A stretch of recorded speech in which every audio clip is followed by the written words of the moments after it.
مرد عورت پر پابندی اس لیے نہیں لگاتا کہ اسے عورت پر اعتبار نہیں، بلکہ اس لیے لگاتا ہے کہ اسے دوسرے مردوں پر اعتبار نہیں۔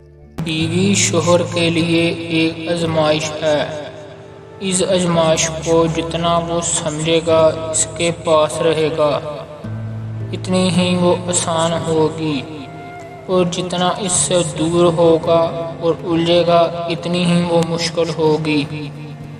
بیوی اپنے شوہر کو جو چاہے کہتی رہے، لیکن کوئی اور اس کے شوہر کی برائی کرے، یہ بات وہ کبھی برداشت نہیں کر سکتی۔ بیوی اپنے شوہر سے اس وقت تک لڑائی یا ضد کرتی ہے جب تک اسے اس سے پیار کی امید ہوتی ہے، اور جب یہ امید ختم ہو جاتی ہے تو وہ لڑائی اور ضد کرنا چھوڑ دیتی ہے۔ میاں بیوی کا رشتہ لباس کا ہے۔ دونوں ایک دوسرے کے لیے لباس قرار دیا ہے، اور نہ صرف شان اور عزت بڑھانے کا باعث ہیں بلکہ سکون اور عیب چھپانے کا بھی باعث ہیں۔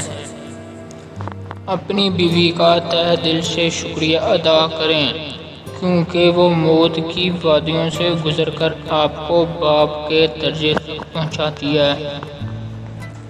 میاں بیوی دونوں ایک دوسرے کے بنا ادھورے ہیں۔ جب اللہ نے حضرت آدم علیہ السلام کو بنایا تو جنت میں ہر نعمت کے باوجود وہ اکیلے تھے۔ اللہ تعالیٰ نے ان کی تنہائی کو ختم کرنے کے لیے اماں حوا کو پیدا کیا۔ اس سے معلوم ہوتا ہے کہ بیوی کے بنا جنت جیسی زندگی بھی ہو تو وہ ادھوری ہے۔ عورت کا جہاد اپنے شوہر کے ساتھ اچھی زندگی بسر کرنا ہے۔ کسی بھی مرد کی زندگی میں بہار اس کی نیک بیوی سے ہوتی ہے۔